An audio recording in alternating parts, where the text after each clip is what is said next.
Welcome to Story Hour, a virtual meetup hosted by Wolf and Heron.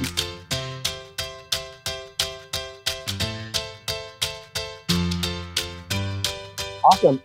So thinking about a story about change, I know when it's much easier to think about the past and something that you have been through than while you are going through a change. You know, I can't tell a story about right now that I'm going through because I don't have the perspective to see it. But I was reflecting about on my past and say, like, what was one of those transition or those changes that I went through that, and what did I learn? The metaphor that I use is usually like between state A and state B. You want to go from here to there, and there's a bridge in between, and that's what changes, in my opinion, that you go through this transforming story in your life, and a lot of things happen to you, and you become a different person, or you get somewhere else. And the biggest transition I've went through for me has been immigrating to the United States. You know, coming from Iran, it was one state. I had a lifestyle, I had network, I had friends, I had family, everything was established. And it's like uprooting a tree and taking it and trying to plant it again somewhere else. So for me, coming to the United States with no family, friends, or anyone that I had in Michigan when I arrived here, it was a very big transition that I went through, and it gave me a lot of perspective. And it's always like when I think about change, you know, now in hindsight, I can tell how you would prepare for a change. You know, I can easily say, you know, first you want to know where you are, right? What is the state A, and where you want to be, or what is the expected outcome that you're going through, or you're expecting a change in your job, or getting married, or having kids. You can speculate about this state B, and then you can map a transition that is pretty smooth and it's not going to disrupt your life. But in many cases, you don't have that perspective. And that was the case for me. So the way it happened, you know, the internet is pretty limited in Iran. So I didn't even have access to the YouTube to know where Michigan is. What is the lifestyle in Michigan? You know, a lot of students, when they want to make a choice about the school, they go to the visit day, you know, they pick a dormitory, they spend some time, they do a lot of research, but that was not an option for me. So long story short, snapshot back to 7 years ago and few months, I got off the plane with 2 suitcases and a backpack, and I did not have a family or friend or anyone to greet me here. There was only one person that I did a favor, so he said, I'm gonna pick you up from the airport in return. And he picked me up in Ann Arbor, in Detroit airport, and he said, where should I drop you off in Ann Arbor? And I did not have a destination. So the first night I stayed in a hotel until one of my friend of friends reached out to me and said, you know, you can stay with me for a while to get your feet under you and take some time and learn the language. And there's a lot of transition going through, you know, at the time I knew that I was on that bridge. I knew that I'm going through this change, but I was always looking for when I'm going to get to that state that I have, I can stand on my feet again, and I have a sense of autonomy, sense of owning my life and making decisions in a way that you feel empowered. And I was thinking like it's 6 months, maybe a year, like 2 years of grad school. And now after 7 years, I can say I'm still on that bridge. And that's pretty much what I have learned, is that I think that's the life that we're preparing for. You know, that going off of Milo's point is the world that we're living in is changing so quickly and so dramatically these days that we are constantly in that change zone, on that bridge, that you're never going to get to that point B, that you always have to be prepared for change. And I think in hindsight, you know, now as I'm thinking about a lot of changes coming up for me in my life and moving forward, instead of really thinking about point A, point B, how should I prepare for that, I focus on a different set of skills. That how can I adapt to anything? You know, going through the story that I just told you, it makes me feel empowered that I can do anything. Like, it can't get any worse than that. Like, not knowing the language, not having any friends, not having the money. I didn't even have the tuition to pay my first semester, and that was the biggest point of uncertainty for me. So it kind of empowers me that I have the skills to go through any sort of change. There's going to be ups and downs, but we're going to come out of the other end a stronger, a better, hopefully, if it's one of those things that doesn't break you, it makes you stronger. Thank you so much for sharing that story. Yay, Arman! Okay, what did Arman do well? What should he hold on to? What was powerful about that story? Milo. So I didn't know anything about Arman before we started listening to his story, but I think he was genuine and honest. I think it was really just like a release. It sounds like a practice story because it's kind of a story that you most likely tell to everybody that you meet, that you're from Iran, that you had a difficult time coming over here, that you were no culture. So shining light on those specific challenges brought me into emphasize with you perfectly. And then kind of stepping back and speaking about much more broad ramifications of those and how they impacted your life really helped me kind of bring your entire story into focus and be able to connect. Another thing is I listened to every word in your story and I was fascinated. So it was a very, very interesting story that was well put together. And that's all that I have for now. So I don't want to waste any time, but I think it was very, very good. Yeah. What else? Taylor. Yeah, I mean, I'll echo Milo's statements. I think that you did such a great job of being vulnerable and, making the audience want to listen, hang on every word that you were saying. And I mean, I really root for you. Like everything that you've been through is so incredible and amazing and really inspirational. And the fact that you were able to tie it towards like how you're looking towards the future, I think was also inspirational, and knowing that like we're all navigating and dealing with this, and this is how like the trust in yourself. So I don't know, I found it really riveting, inspirational, and I think the way that you weaved in some like key takeaways with your personal experience throughout each time was really powerful. So awesome job. Thank you.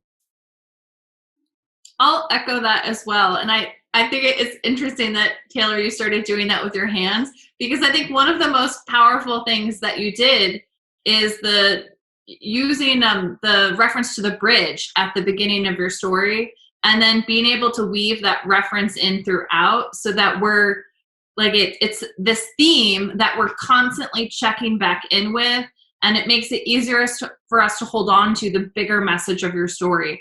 So in addition to it being this compelling, interesting story that we're brought into and it's resonating and we're emotionally connected, it also has this layer of meaning and those takeaways that we're holding on to. I would echo what a lot of other folks have already said. You did a really good job with Keep It Real.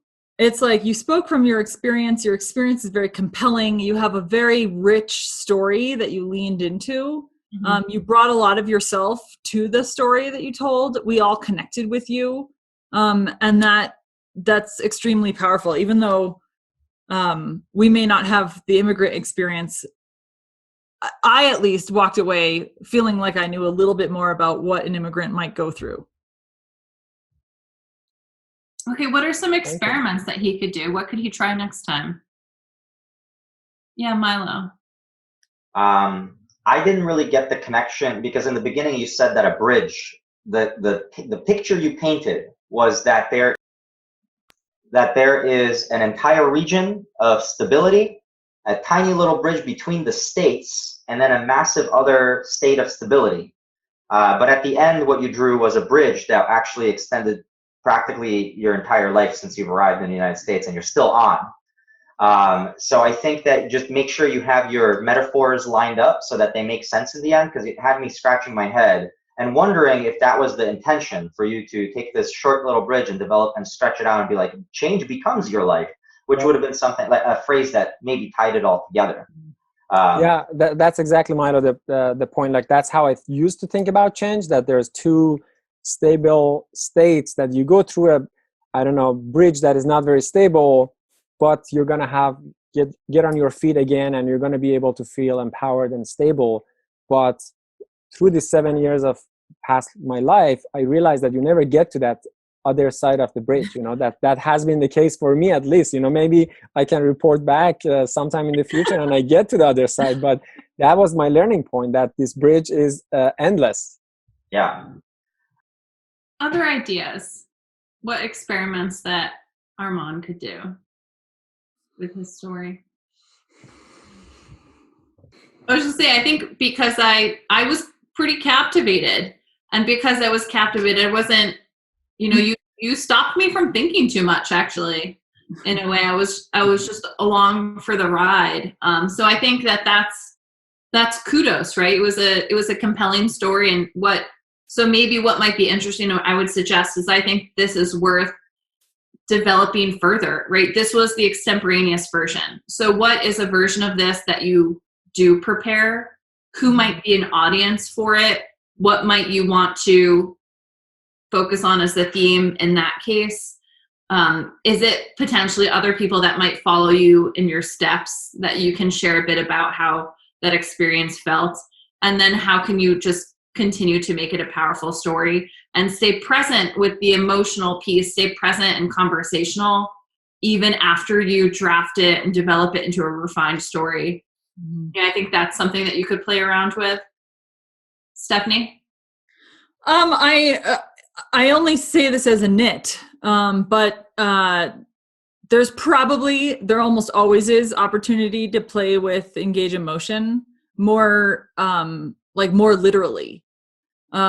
And it's not easy to do well when you're being extemporaneous unless you've really practiced like the language of how do you describe your physiology in the moment. I felt like your story had a lot of emotional moments, and I could feel, and yet I think you can always lean into that more. One can always lean into that more, and really think about like, what is it like? I guess when you, for example, step off the airplane in Detroit with two suitcases and a backpack, what I want to know is like, what does the air feel like on your skin? Like, this is the first time you're entering Michigan, right? And you come from Iran, right? It's like, this has gotta be physiologically a shock in some ways, right? And so like, how does that greet you? What is the smell? What do you feel in the car? Like, is your heart racing? Are you kind of, like, where is the physiology of the story? Because that would amp it up. That's very, very helpful. Thank you so much. I'm thinking like the first is snow. I think that's the very big example to add, or like some of the things that happened, maybe a quick snapshots I could add, like that I missed my first grad school assignment because the language barrier, I didn't understand that we had an assignment coming up for the next session. Yeah. Or like, some of the uncertainties. And then I think the other thing that we very often tell, especially when it is a story that spans a long time, is to really find the scenes. You have the scene in the airport. You have a scene, I think there's somewhat of a scene in the car on the way back from the airport, but like, can you find 5 scenes and make that be your story? Mm-hmm. And really really explain what are you seeing, hearing, feeling, smelling, touching, tasting in each one of these scenes. Yeah, I think there are some surprise elements. Like I can improve the story as I think about it. It's usually, it really depends on one way or the other. Like in some cases, it has been completely opposite. Like I thought that US is going to be so much better. And I've heard from my friends that you're going to miss some of the good things about a big city like Tehran. Like you live in a 10 million people city, and then you come to Ann Arbor, like 100,000, like a small student town. You are going to miss having a good public transportation, or like metro, or like having access to some of the global foods, right? Like some of those diversity issues. I think, it's both ways. I think unpacking the surprise and what I did not expect. I think that's another maybe a story element of the story. And perhaps with a different theme, though. That might not be the story about change, because then, like, if you think about when Stephanie was talking about scenes, you want to flesh those out further. You wouldn't want to have 10 scenes. You wouldn't want to have, the public transportation versus what Ann Arbor doesn't have. Yeah. And have the hotel. And, and I'm not saying like maybe you would those 3, but you wouldn't want to have 10 of those. but maybe that's why I think there's different versions of the story depending on where you want to focus. It's quite rich in terms of its ability to communicate a lot because change is a rich experience, and you're saying this was all transformation for you. So I think yes, and don't just fill it, right? Like have a purpose, and then perhaps there's many stories, not just one. I see a story in there that's like, America's awesome. And I see another story that is like, America's not all that it's cracked up to be, right? And you could probably pick and choose your scenes and have a very different story, even though it's pulling from the same experience. Exactly. I think it really depends on the audience. Milo was saying probably that's the story you tell everyone, but that's not the story I tell everyone. But there are different pieces of the story that, depending on the audience, I see like people who have no idea about Iran, then I have to kind of tell them that, we have transportation and we have access to the internet and people are living a normal life and there's no war in Iran. You have to kind of educate them on that.